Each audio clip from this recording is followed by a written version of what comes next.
Oremos. Amado Dios Padre, que por medio de nuestro Señor Jesucristo el día de Pentecostés derramaste con infinito amor la gracia de tu Santo Espíritu, que es fuente brotante de vida eterna. Hoy, al leer tu palabra, te pedimos humildemente: ven Espíritu Santo, guíanos y concédenos espíritu de discernimiento, sabiduría y revelación, para que podamos conocerte y vivir conforme a tu perfecta y amorosa voluntad. Amén.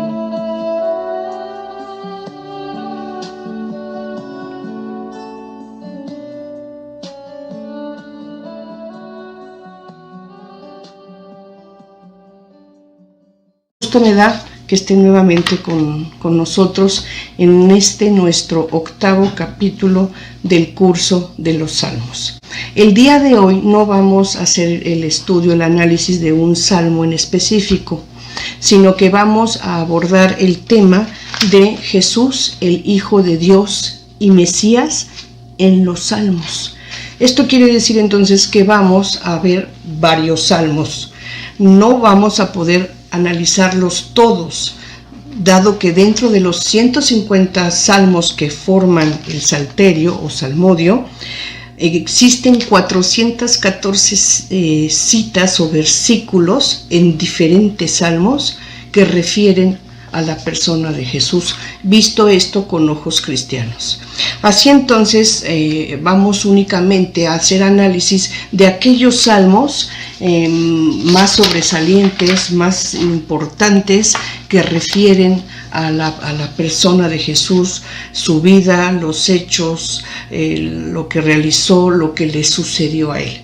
Y así tenemos entonces, vamos a ver el Salmo 2, en su versículo 7 al 9, este ya lo analizamos, pero es un salmo mesiánico, cristológico, que tiene tanta profundidad, tanto contenido, que no se le puede dar en un solo estudio, abarcar toda la riqueza teológica profunda de mensaje que tiene este salmo. Entonces lo vamos a retomar. Vamos a ver también el Salmo 118 en su versículo 22 al 26. Vamos a ver el Salmo 69, versículos 10 y 12. Vamos a ver el Salmo 41 en su versículo 10, el Salmo 22 en su versículo 1, 8, 9 y 17 a 19. Vamos a ver el Salmo 16 en sus versículos 8 al 11, y vamos a ver el Salmo 110, versículo 1 al 5. Antes de entrar de lleno al análisis de estos salmos, me gustaría, a manera de introducción, hacer la lectura del Evangelio de Lucas en su capítulo 24, versículos 44 a 46. ¿En qué momento estamos aquí en el Evangelio de Lucas capítulo 24? Bueno, Jesús murió ya, resucitó, ya lo vieron sus apóstoles, ya lo vieron sus discípulos, porque aparte de tener apóstoles, bueno, tenía discípulos, tenía muchas personas que lo seguían, lo veían como rabí, como maestro, y habían aprendido o querían aprender sus enseñanzas. Entonces tenía sus 12 apóstoles que él preparó de manera muy especial, que los eligió de manera muy especial después para ser enviados y testigos, ¿verdad? Esto es importante. Tenía discípulos y tenía seguidores, ¿sí? 3 rangos diferentes de personas que escucharon su palabra y creyeron en él. Así entonces Jesús en Lucas 24:44 ya resucitó, ya fue visto por discípulos, apóstoles, seguidores, ya pasaron 40 días y está ya por regresar al Padre, para ascender al cielo y glorificarse a la derecha. Entonces les da unas últimas instrucciones a sus apóstoles. ¿Y qué es lo que les dice? Voy a dar lectura. Lucas 24:44. Después Jesús le dijo a sus apóstoles: lo ocurrido confirma las palabras que os dije cuando todavía estaba con vosotros.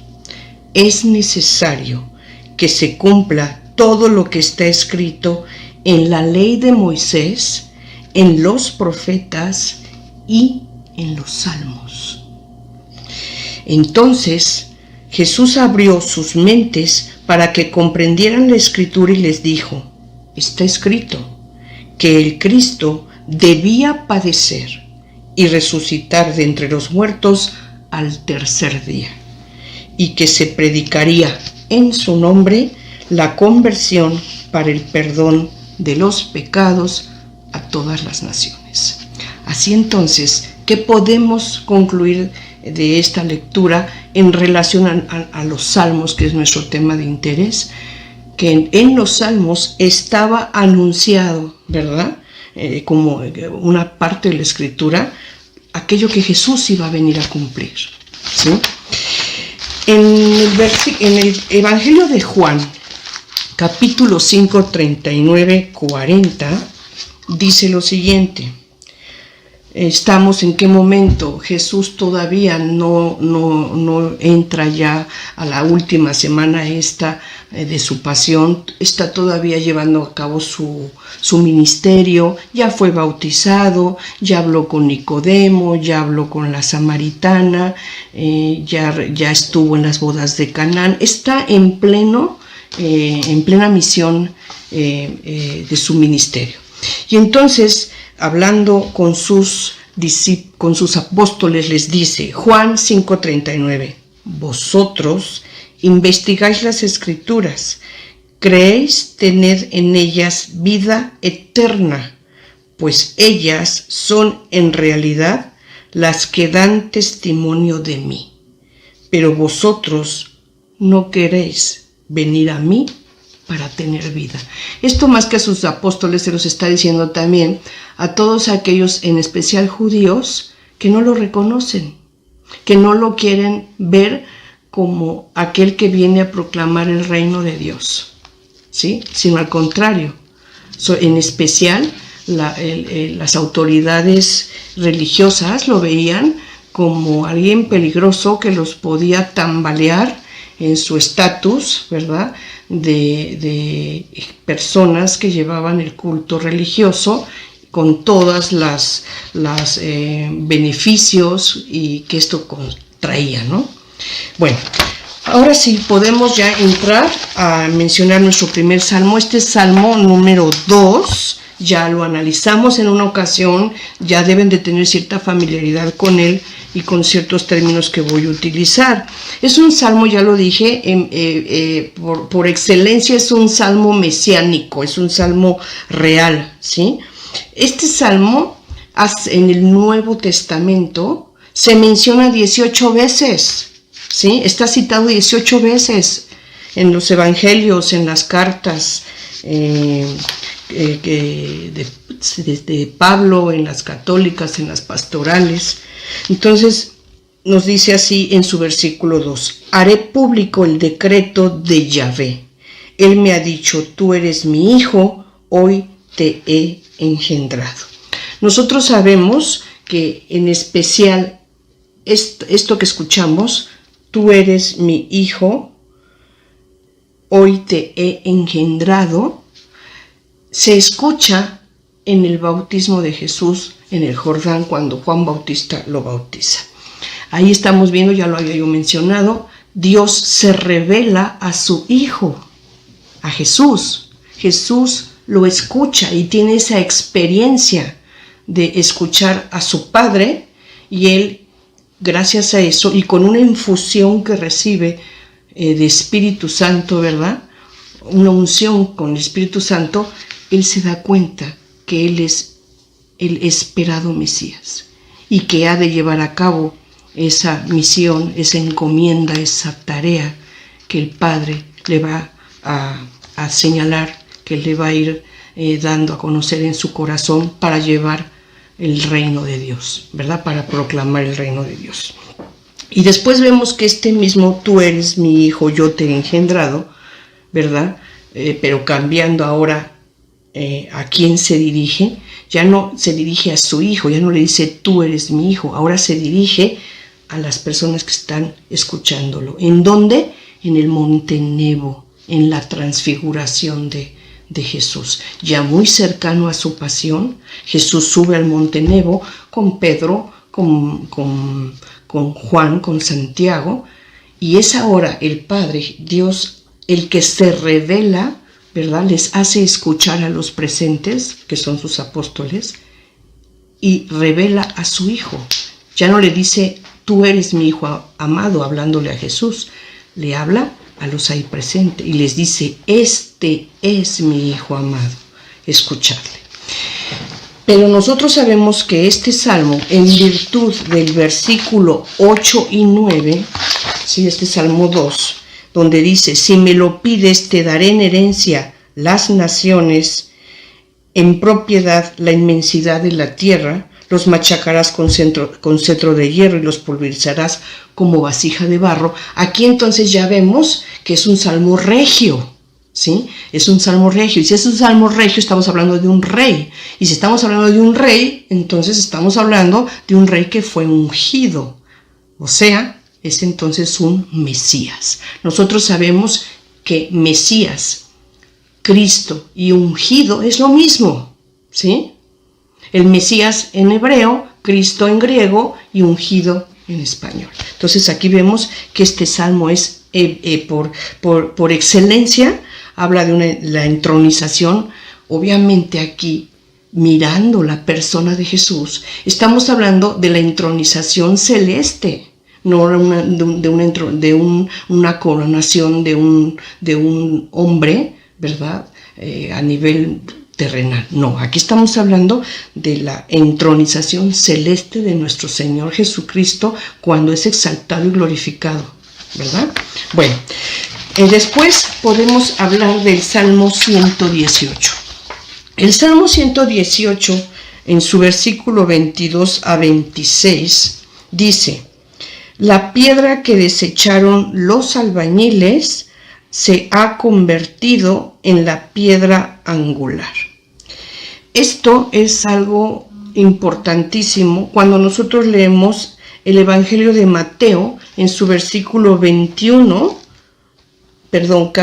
21, versículo 42, que nos dice, Jesús les dijo, ¿no habéis leído nunca en las Escrituras la piedra que los constructores desecharon en piedra angular se ha convertido? Este salmo es un salmo muy importante, de mucha profundidad teológica. ¿Por qué?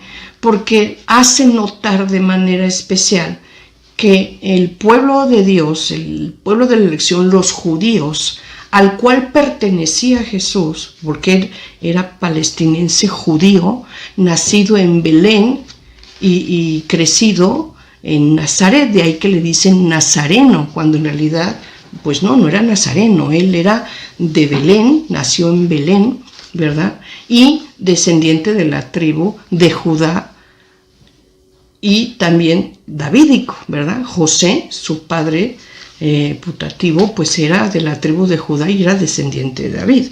Entonces, aquí todas estas características que se le podían dar como atributos a la persona de Jesús según se había ido describiendo el Mesías esperado en las Escrituras, en los profetas y en los salmos, no lo vieron, ¿sí? El mismo pueblo de Dios, los judíos, no reconocieron a Jesús como aquel esperado, el Mesías. Él era la piedra angular y sin embargo fue desechada, ¿verdad? A esto se refiere este Salmo 118 en su versículo 22 a 26. Pero este mismo Salmo, en su versículo 26, nos habla de la entrada mesiánica que hace Jesús a Jerusalén previo a pasar su pasión. Nosotros sabemos, según los evangelios, que Jesús, como buen judío y como judío obediente, como judío que ama y es fiel a Dios, iba a celebrar la Pascua cada año a la ciudad santa, a Jerusalén. Entonces nosotros sabemos que en viaje, pues no, Él está viajando, lleva a cabo todo su viaje desde tierras lejanas donde se encontraba para llegar a Jerusalén. Se toma su tiempo. Y ya que va a llegar a Jerusalén, bueno, todos sus apóstoles que van con él van con la idea de que van a celebrar la Pascua, ¿sí? Como debe de ser, como buenos judíos. Jesús sabe que va a morir, que va a pasar su pasión. Entonces, cuando entra a Jerusalén, todos nosotros hemos escuchado, leído en los evangelios, en el evangelio de Mateo, capítulo 20, versículo 12, nos dice: al día siguiente, al enterarse las numerosas muchedumbres que había llegado para la fiesta de que Jesús se dirigía a Jerusalén, tomaron ramas de palmera y salieron a su encuentro, gritando: Hosana, bendito el que viene en nombre del Señor. Hosana es un grito de alegría por salvación, ¿sí? Hosana, lo están alabando, es en alegría este grito. Así lo recibieron. Obviamente Jesús ya venía tras de él con un tiempo casi de 3 años, 2 años, 7 meses más o menos, lo que él estuvo llevando a cabo todo su ministerio, proclamando el reino de Dios, ya era conocido. Las personas de los poblados del lugar, incluso de Ciudad Santa, Jerusalén, ya tenían conocimiento de él, ya habían escuchado de él, ya habían presenciado algunos signos que él había realizado para mostrar quién era él. Entonces, cuando saben que va a llegar a Jerusalén, lo reciben con palmas. ¿Pero qué significan las palmas?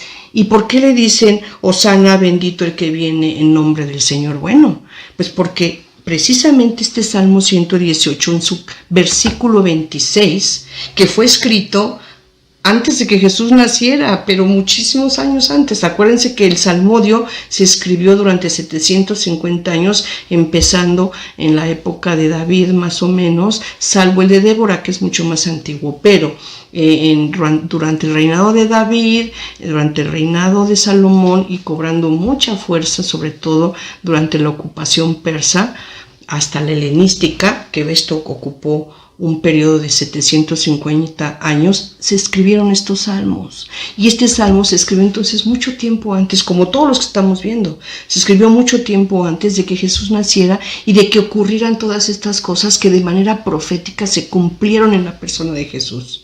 Eso es lo que a nosotros nos debe de alimentar, de llenar de esperanza, ¿sí? De tener la fe, certeza de que Él es el Hijo de Dios, nuestro Salvador. Entonces, tenemos aquí que en el Salmo, dice, su versículo 26 dice: bendito el que viene en nombre del Señor. Y lo reciben con palmas. ¿Por qué con palmas? Porque miren, este Salmo, el Salmo 118, hasta la fecha, y desde aquel entonces, era con el que se cerraba el Jalel, que es una fiesta muy importante, la cena pascual. Durante la Pascua, la cena pascual, hasta la fecha los judíos, y desde entonces, oraban, cantaban, porque acuérdense que el Salmo es un cántico, cantaban el Jalel, es con el que cerraban la fiesta pascual. Entonces, cantaban el Jalel, y también era este Salmo 118 se cantaba cuando iban entrando al templo. Iban con palmas, iban en celebración, era gran celebración. Entonces, aquí encontramos que cuando el pueblo está celebrando el Jalel con el Salmo 118 y las palmas, pues obviamente están llegando ante la presencia de Yahvé en el templo. Sabemos que ellos, el pueblo judío, estaba esperando al Mesías. Entonces, cuando ven al Mesías entrar a la ciudad santa, sacan palmas. ¿Por qué? Porque además él va montado en un pollino, en un asno, ¿sí? Que es otra de las profecías a que hace referencia Zacarías en su capítulo 9, versículo 9, cuando dice: exulta Israel. ¿Qué quiere decir exulta? Alégrate Israel, porque viene a ti un rey manso y humilde, sentado en un pollino. Entonces, para el pueblo judío que conocía esta profecía, que conocía este Salmo 118, que conocía a Zacarías capítulo 9, versículo 9, ven a Jesús entrar a Jerusalén montado en un pollino, ¿verdad? Pues obviamente lo reciben con palmas, diciéndole: Hosana, bendito el que viene en nombre del Señor. Ok, después tenemos el Salmo de 69 en su versículo 10. Este Salmo 69 se cita 19 veces en el Nuevo Testamento, ya sea en los Evangelios o en alguna de las cartas. Es un salmo, lo voy a leer, dice Salmo 69, versículo 10, pues el celo por tu casa me devora, y si te insultan, sufro el insulto. Este es un salmo, si nosotros lo vemos, tiene un lamento, tiene una queja.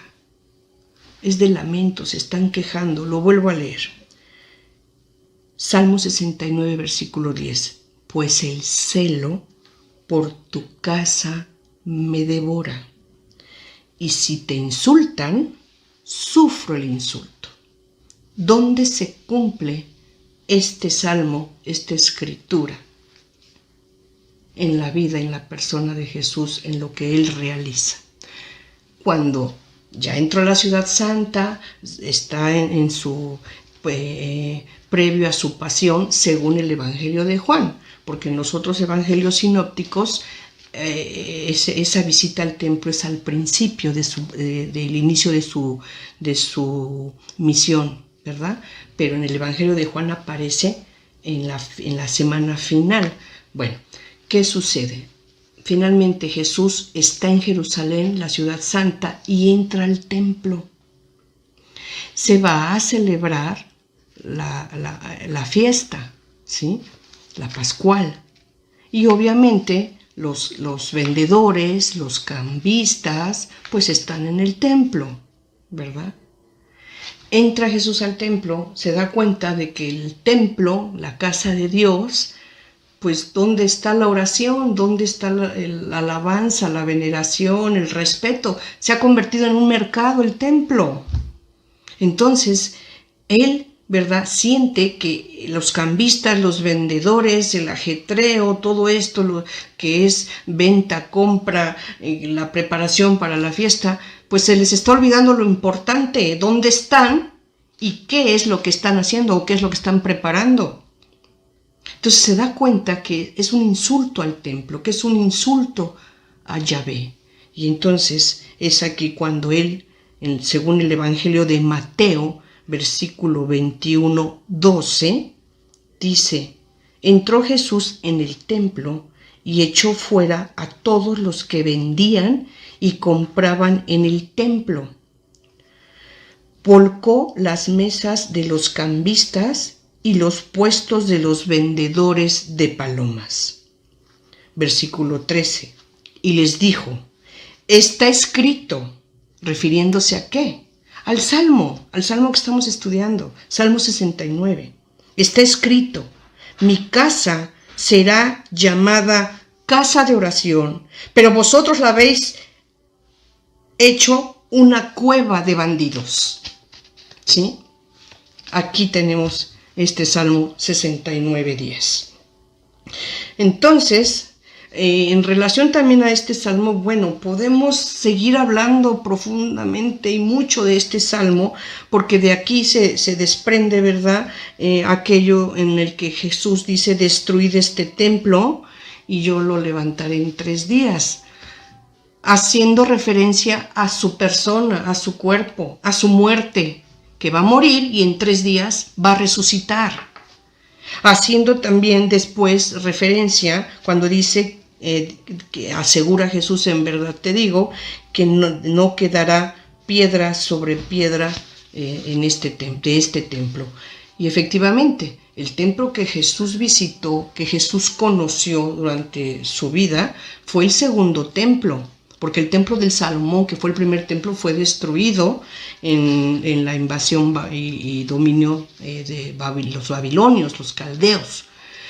El segundo templo ya construido, ¿verdad?, que tardó 40 años en construirse, ¿sí?, al regreso del exilio de Babilonia, vuelven a Tierra Santa, regresan y construyen este templo. Se tardan muchísimo, ¿verdad? Gracias a Zorobabel, quienes intervinieron ahí, bueno, Esdras, muchas personas importantes, ¿verdad?, intervinieron ahí.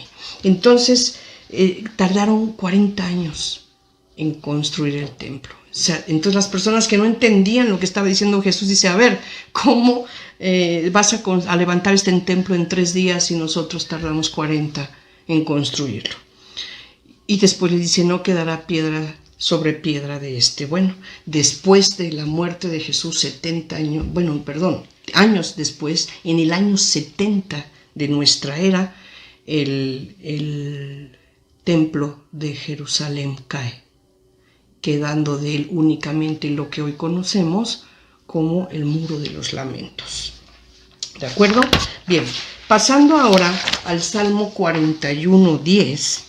Este salmo expresa varios sentimientos en la vida de Jesús, cómo él en su naturaleza humana, en ese sentimiento de amor, de apego, llegó a tener hacia sus apóstoles. Y aquí lo tenemos, lo voy a leer, dice Salmo 41:10. Hasta mi amigo íntimo, en quien yo confiaba, mi compañero de mesa me ha traicionado. Aquí se está refiriendo a Judas Iscariote. El Salmo 41:10 hace referencia a la traición que llevó a cabo, que realizó Judas Iscariote a Jesús. ¿Quién era Judas Iscariote? Sabemos, era el apóstol. ¿Y qué era lo que hacía? ¿Qué rol jugaba ahí dentro de los 12? Bueno, él era el tesorero, él llevaba la bolsa de los gastos, ¿sí? Entonces, él confiaba, Jesús confiaba en él. Entonces, ¿cómo lo llama? ¿Cómo, en el Salmo que dice? Mi amigo, lo llama amigo, lo llama aquella persona en la que confiaba, que comía con él en la mesa. Ese, dice el Salmo, lo ha traicionado. Esto, ¿dónde lo vemos que se cumple? Bueno, en el Evangelio, Nuevo Testamento, Evangelio de Mateo, capítulo 26, versículo 20, dice, al atardecer se puso a la mesa con los 12, y mientras comían, dijo, os aseguro que uno de vosotros me entregará. Muy entristecidos los apóstoles se pusieron a preguntarle uno por uno, ¿acaso soy yo, Señor? Él respondió, el que ha metido conmigo la mano en el plato, ese me entregará. Y así entonces tenemos que, y quiero hacer notar esto, todos nosotros en nuestra casa, con la fe, con ese amor a Cristo, deseamos o tenemos un cuadro de la representación de la última cena. Si es icónica, de tipo de icono, mucho mejor. ¿Y cómo vemos? Vemos a Jesús al centro de la mesa, cuando en realidad no se usaban mesas, ¿verdad?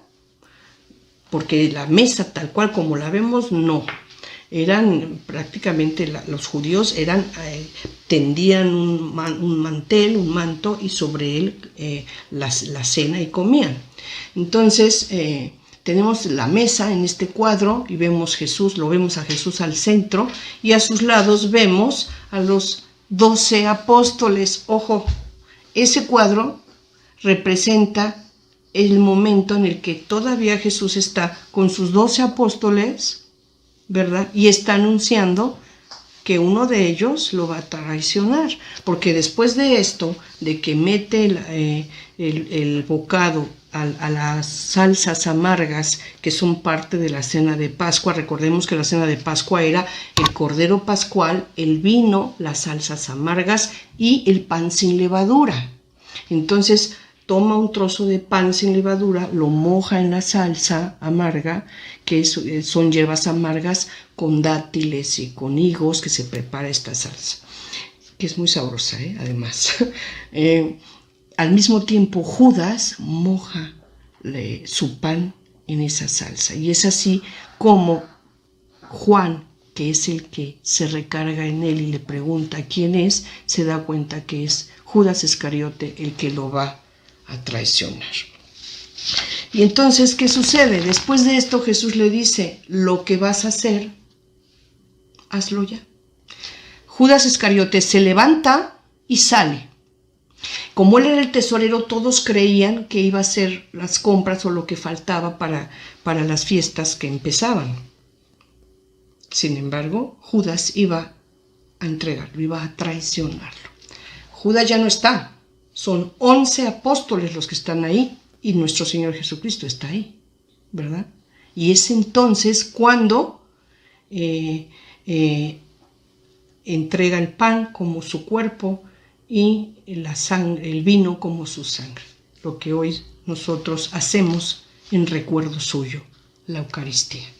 Bien, el Salmo 22, 8 y 9, 2 versículos, como ya dijo, que se está citando 24 veces en el Nuevo Testamento, trata de la esperanza del justo y en su sufrimiento. Lo voy a leer en su versículo 8. Todos cuanto me ven de mí se mofan, tuercen los labios y menean la cabeza. Este salmo, en este versículo 8, está hablando de que hay un momento en el que las personas están ahí y están mostrando desprecio, están mofándose, están despreciando a Jesús. ¿Cuál es ese momento? Después, el versículo 9 dice, se confió a Yahvé, pues que lo libre, que lo salve si tanto lo quiere. ¿En qué momento? ¿Ok? Estos dos versículos del Salmo 22, 8 y 9, se están refiriendo al momento de su pasión. En el Evangelio de Mateo, versículo 27 y 39, se está cumpliendo. Lo voy a leer. Los que pasaban por ahí le insultaban, meneando la cabeza diciendo, tú que destruyes el santuario en 3 días, ¿lo levantas? Sálvate a ti mismo si eres hijo de Dios y baja de la cruz. Igualmente, los sumos sacerdotes junto con los escribas y los ancianos se burlaban de él diciendo, ¿a otro salvó? ¿Y a sí mismo no puede salvarse? ¿Es rey de Israel? Pues que baje ahora de la cruz y creeremos en él. ¿Ha puesto su confianza en Dios? Pues que le salve ahora si es que de verdad le quiere. Ahí está.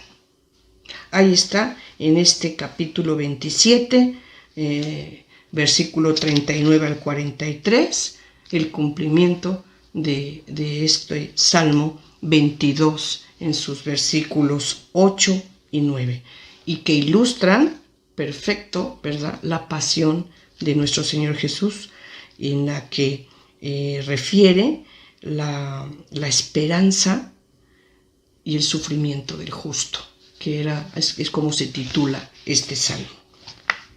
Este mismo Salmo 22, pero ahora en su versículo 17 a 19 dice, mis manos y mis pies vacilan, puedo contar mis huesos, ellos me miran y me remiran y reparten entre sí mi ropa y se la echan a la suerte. Wow. Cuánto contenido de anuncio profético, ¿verdad? En el Salmo 22, en Sucesos, versículos 17 y 19. Mis manos vacilan, mis manos y mis pies vacilan, ¿sí? Jesús está clavado en la cruz, de pies y manos. Puedo contar mis huesos, ¿sí? Jesús estuvo en la cruz tras un martirio tremendo. Nosotros sabemos, fue flagelado. Fueron 40 azotes menos uno con látigo de huesillo, que era el látigo más duro, más difícil de soportar, porque dentro de los azotes eran castigos, había niveles de castigo. Máximo se podían dar 40 azotes menos uno, estamos hablando de 39. Y además el látigo que se usaba podía ser de vara, o podía ser de cuero, o podía ser de cuero con huesillo amarrado. A Jesús lo flagelaron con un látigo de cuero y huesillos amarrados para que cuando golpeara y jalara desgarrara la piel. Entonces, imagínense nada más cómo se siente Jesús en ese momento, flagelado, coronado en espinas, cargando el madero desde donde sale, que es el Palacio de Herodes, hasta el Calvario o el Gólgota, la calavera, que es el monte donde fue crucificado, y finalmente levantado en la cruz, clavado. Entonces, aquí él, cuando dice puedo contar mis huesos, está refiriéndose a que se siente lastimado, que siente un dolor que supera cualquier capacidad humana de soportarlo, ¿sí? Sin embargo, en su doble sentido dice puedo contar mis huesos, haciendo notar que no se le fractura ningún hueso. Este es el Salmo 22 en su versículo 18. Debo aclarar que el Salmo 34 en su versículo 21 también hace referencia a Jesús, y en él se dice que no se le fracturará o se le romperá ningún hueso, ¿sí? Bueno, después dice, ellos me miran y me remiran y reparten entre sí mi ropa y se la echan a las suertes. Está hablando de que rifaron su ropa. Está hablando de que dentro de ese momento de dolor que tiene, en el que sus pies, sus manos vacilan, ¿sí? Y que sus huesos los puede contar, ¿verdad? No se le han fracturado, pero también siente mucho dolor. Encima de eso, lo despojan de su ropa para rifar su túnica. Bueno, ¿qué nos dice el Evangelio de Juan en el capítulo 19, versículo 23? Estamos en el momento de la pasión. Y dice, los soldados, después de crucificar a Jesús, tomaron sus vestiduras e hicieron con ellos 4 lotes, uno para cada soldado. Tomaron también la túnica que no tenía costura. Estaba tejida de una pieza de arriba abajo. Por eso se dijeron, mejor no hay que romperla, echémosla a la suerte para ver a quién le toca.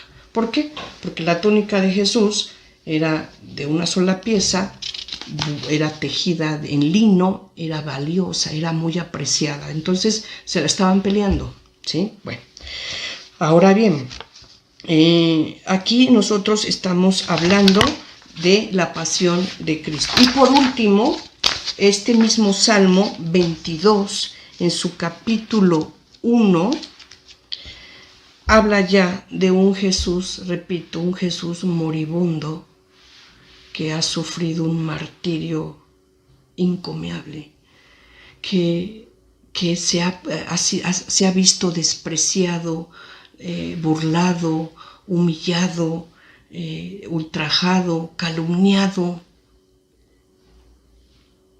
está en un momento dificilísimo. Y es aquí en donde dice él: Dios mío, ¿por qué me has abandonado? Yo en alguna ocasión mencioné que este salmo pudiera prestarse la idea de que él se siente abandonado de Dios, de Abba, que es su padre. No y sí. No, porque él se sabe hijo de Abba, él se sabe hijo de Yahvé Dios, ¿sí?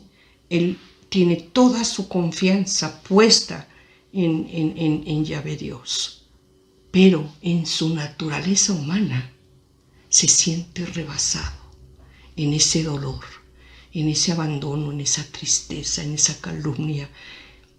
Está rebasado.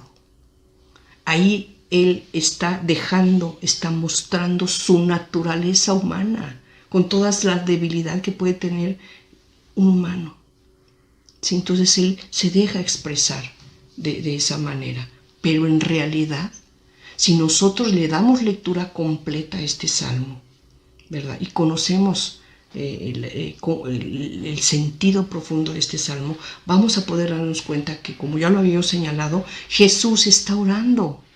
Está en la cruz, en medio de esa angustia, de ese dolor, de ese vacío que siente, de ese momento de crisol tan tremendo que vivió, ¿verdad?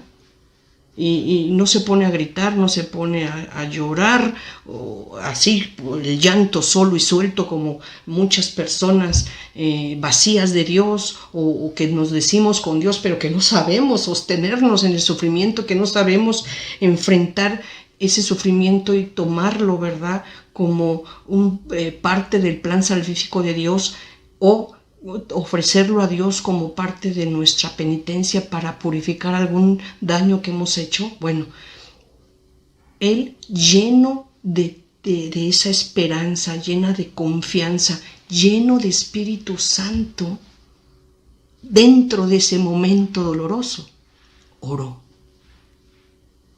¿Cuántas personas sabemos hacerlo? Antes de caer en una desesperación, en una tristeza, en un enojo, en una desilusión, en una falta de fe. Y puedo seguir. Bueno, ahí está. ¿Cuántas personas se han preguntado cuando viven un momento tremendo en su vida, llámese de dolor físico, llámese de angustia emocional, de corazón, una pérdida, una cuestión económica? ¿Cuántas personas, sí, no se han preguntado por qué a mí? O le han preguntado a Yahvé Dios, ¿por qué? ¿Por qué, Dios? ¿Por qué a mí? Pues solamente tenemos que voltear a mirar, ¿verdad?, al clavado en la cruz. ¿Por qué a Él? El sin pecado, el lleno de Espíritu Santo, el Hijo de Dios, el único, el amado. ¿Por qué?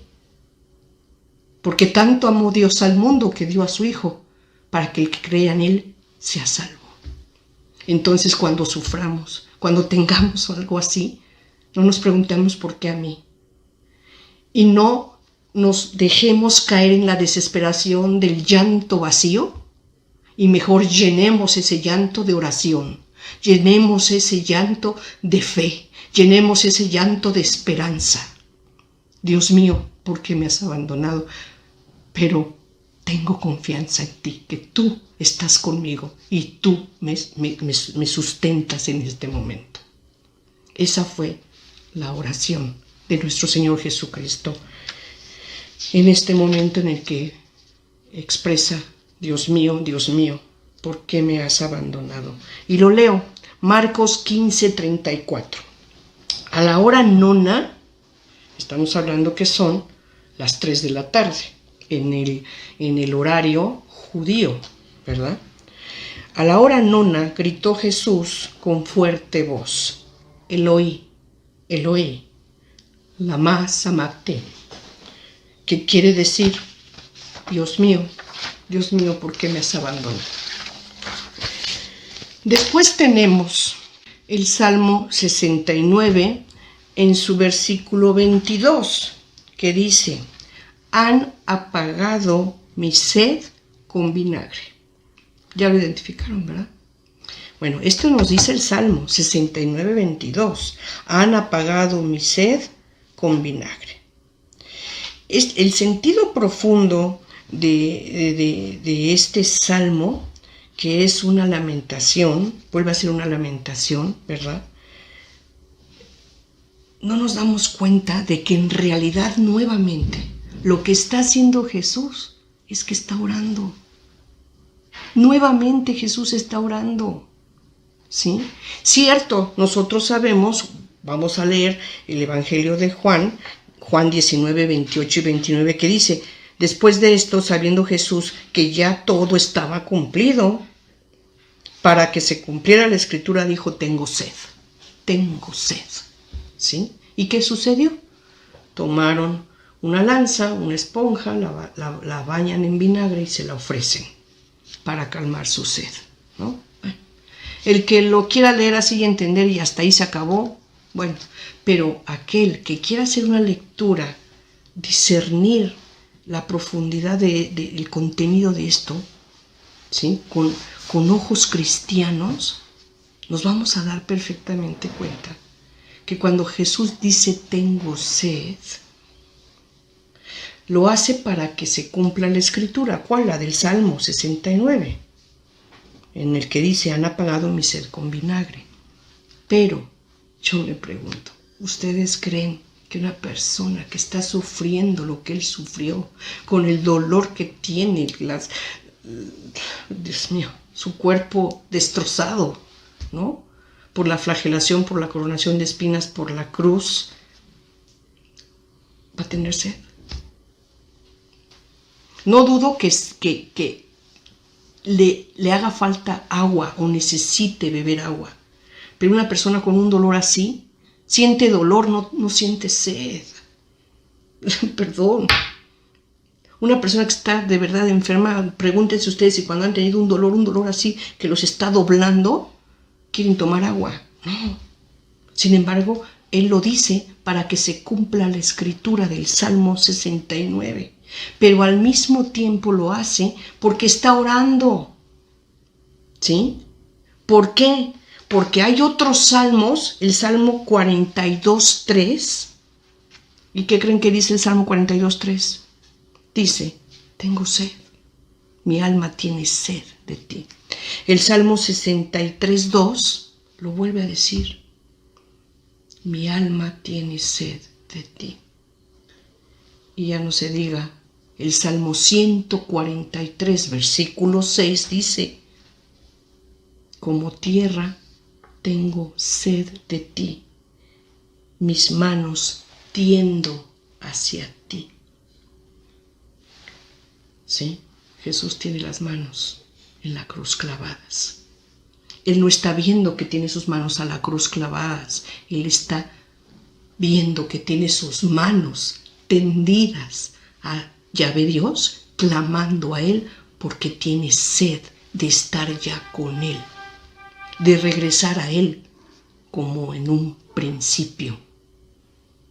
Él anhela, Él recuerda, Él sabe que en un principio estaba con Él. Y Él, y Dios con Él, y Él con Dios. Él era la palabra, es la palabra.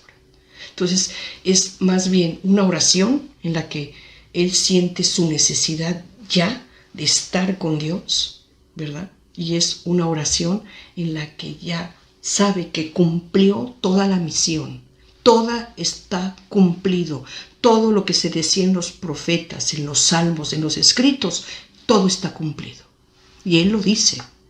Después de esto, Evangelio de Juan, capítulo 19, 28, dice: después de esto, sabiendo Jesús que ya todo estaba cumplido, para que se cumpliera la Escritura, el Salmo, dice: tengo sed.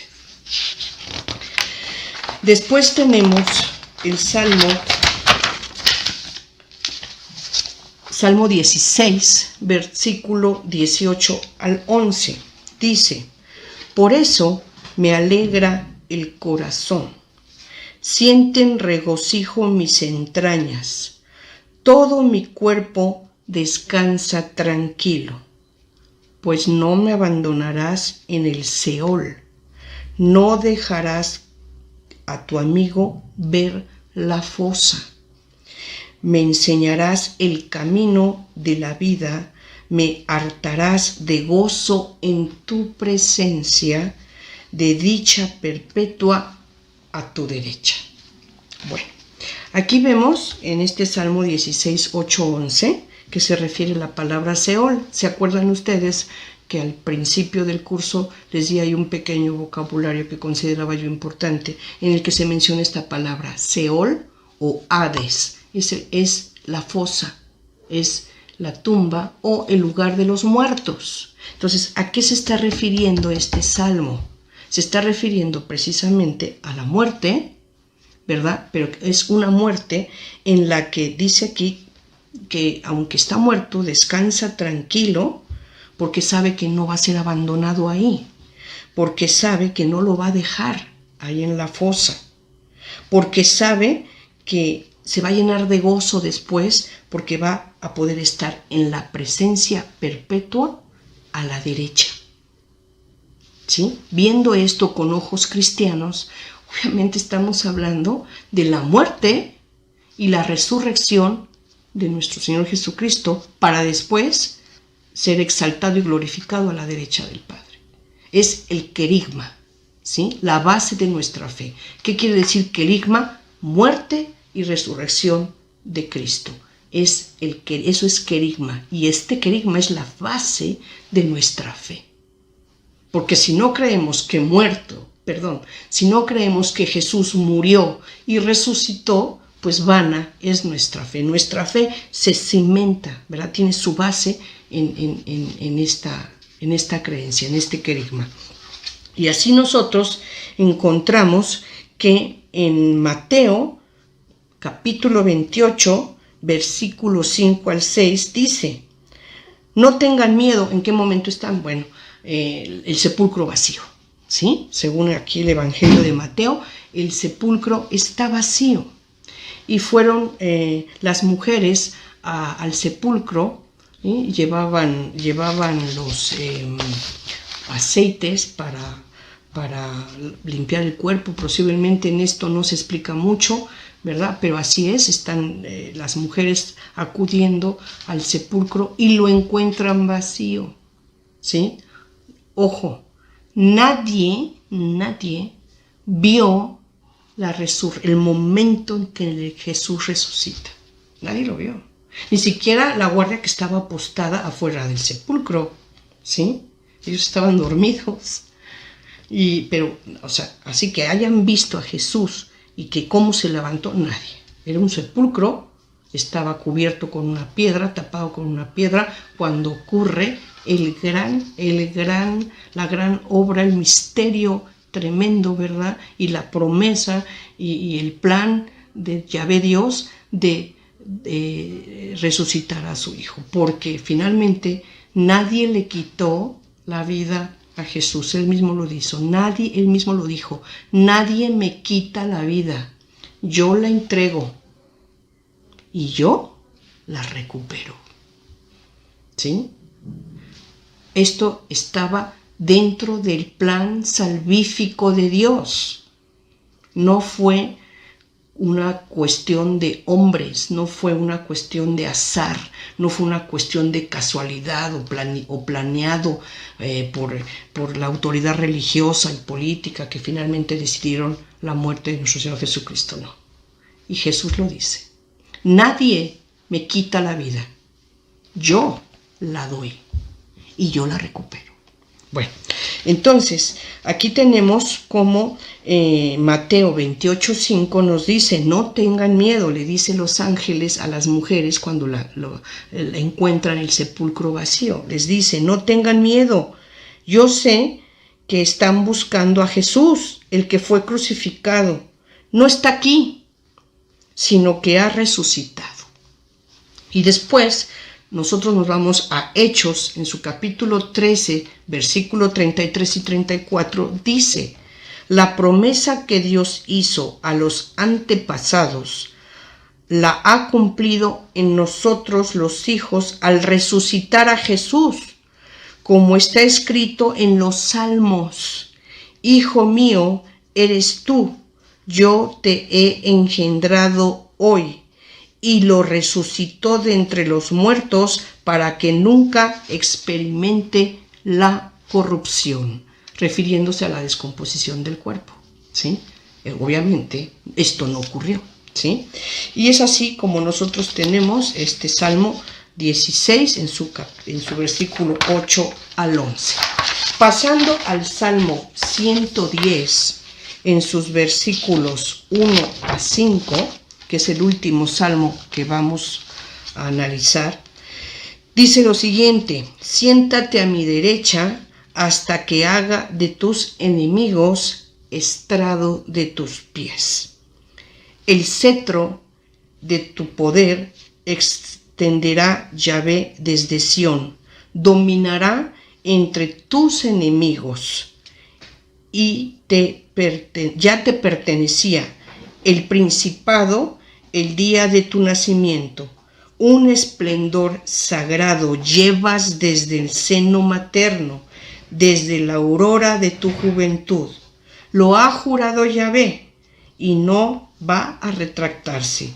Tú eres siempre sacerdote según el orden de Melquisedec. El Señor está a tu derecha. Bueno, nuevamente, qué contenido, Dios mío, tan profundo tiene este Salmo 110. Es un salmo mesiánico, entonces es un salmo regio, es un salmo real. Está citado 25 veces en el Nuevo Testamento o Nueva Alianza, en los Evangelios o en las cartas, y señala el carácter divino y mesiánico de nuestro Señor Jesucristo.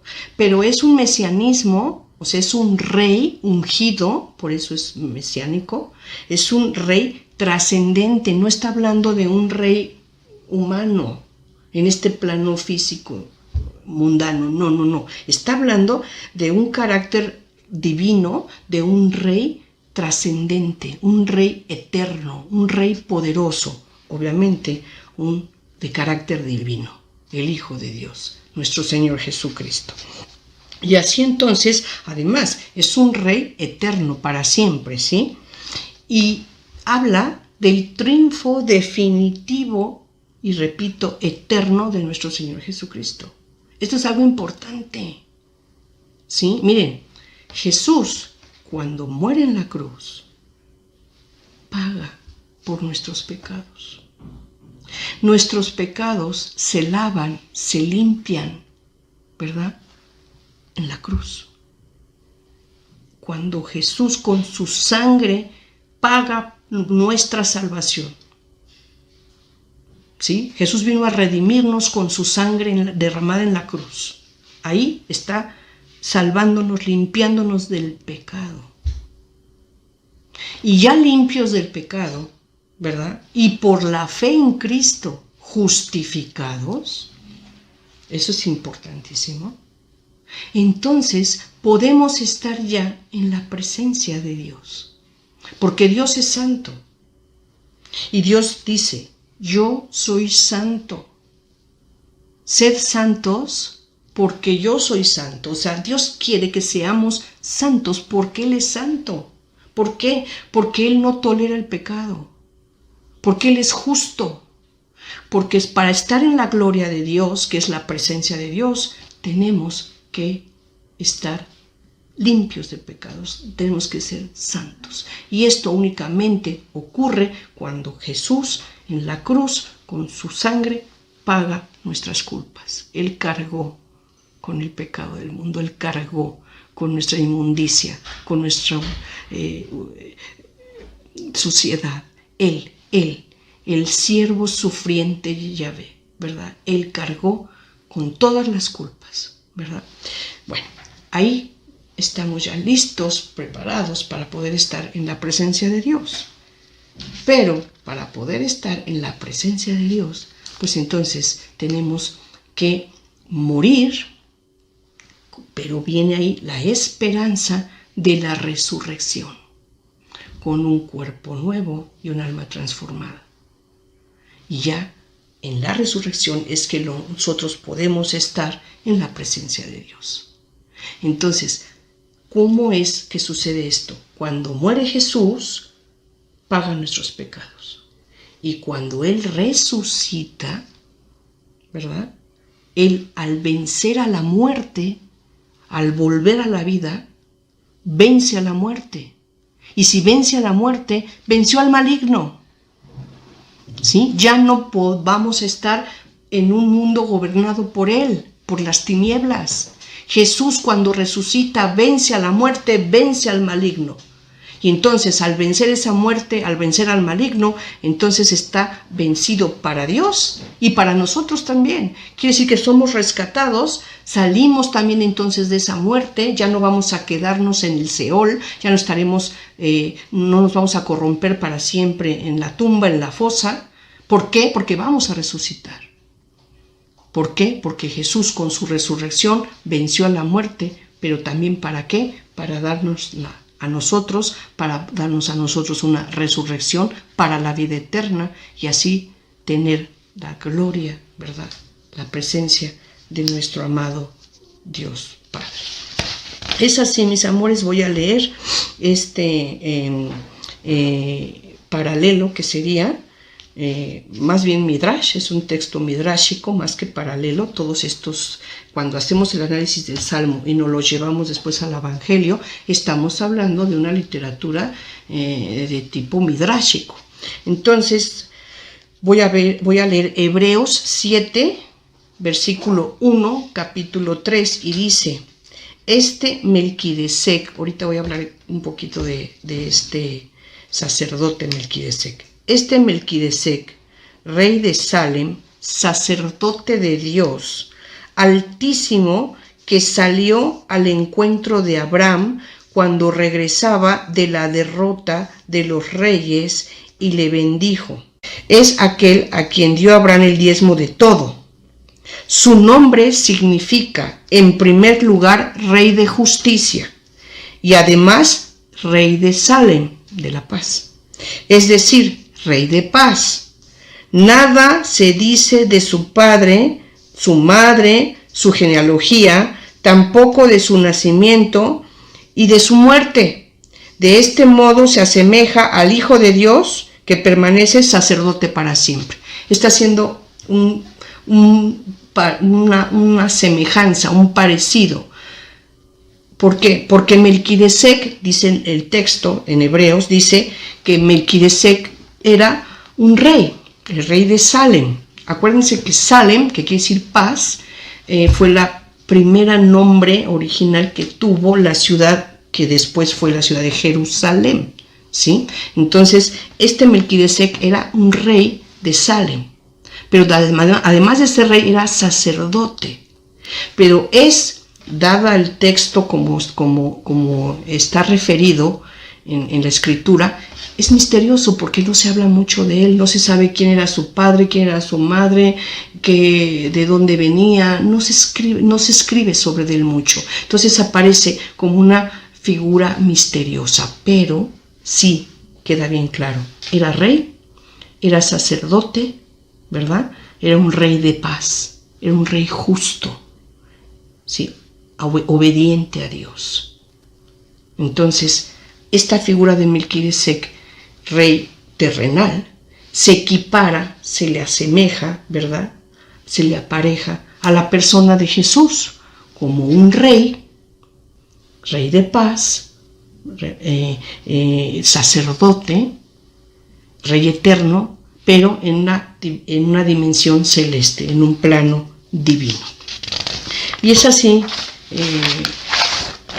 como podemos concluir nuestro estudio de los salmos del día de hoy, en el que el tema central fue Jesús, el Hijo de Dios y Mesías anunciado en los salmos. Me gusta, ustedes lo saben, terminar nuestra plática con la relectura de estos salmos, pero repito, y ustedes lo saben, los salmos, ya lo vemos, lo acabamos de comprobar, los salmos son oraciones, originalmente eran oraciones cantadas. Se perdió la música y se le ha compuesto nueva música, ¿sí? Pero la letra, el contenido, el mensaje, la escritura en la que se expresa la voluntad de Dios, esa no cambió, esa está intacta. Pero además recordemos que los salmos, como el resto de la Biblia, de la Escritura, es palabra de Dios, está inspirada por Dios. Es el Espíritu Santo actuando en el autor de estos salmos, el que al final es Dios el que escribe el salmo, ¿sí? Entonces, cuando leamos los salmos o los cantemos, hagámoslo con esta conciencia, con este conocimiento.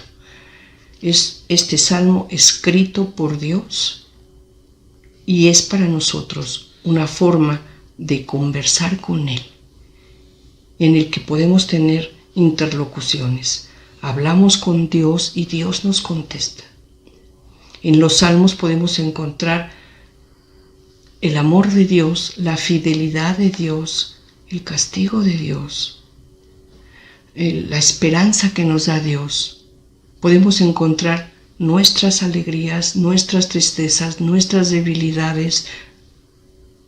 Toda nuestra naturaleza humana la vamos a poder encontrar reflejada en alguno de estos salmos. Y siempre vamos a poder actualizar alguno de estos salmos a nuestra persona, a nuestra vida, a nuestro momento. Entonces, retomemos la lectura de estos salmos en oración, pidiendo como siempre Espíritu Santo para que nos dé discernimiento y con un corazón abierto podamos entender la palabra de Dios y poder cambiar, modificar, vivir en la perfecta y amorosa voluntad de Dios. Muchas gracias, escuchemos y espero tenga el privilegio de volver a contar con ustedes en nuestro próximo capítulo número 9. Muchas gracias.